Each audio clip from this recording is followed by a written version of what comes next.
अस्सलाम वालेकुम नाज़रीन, welcome to the channel We Care Your Health में, क्योंकि हिकमत तो खिदमत है। जी जनाब, बहुत सारे लोगों का ब्लड प्रेशर का मसला जो है फौरी तौर पे हल करने का जो है मैंने एक ज़बरदस्त सा टोटका निकाला है। और जनाब आप उसका इस्तेमाल करेंगे तो इंशाल्लाह ताला आपका ब्लड प्रेशर जो है वो बहुत तेज़ी से अल्हम्दुलिल्लाह ठीक की तरफ चला जाएगा।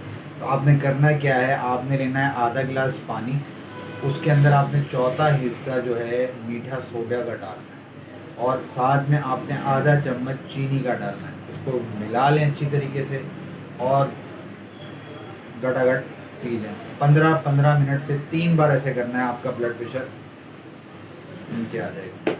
ज़रूर ये इस्तेमाल करिएगा जिन लोगों को फौरी तौर पर जिनका ब्लड प्रेशर नहीं मसला हल हो रहा। बाकी ब्लड प्रेशर के लिए असरोल बहुत ज़बरदस्त है।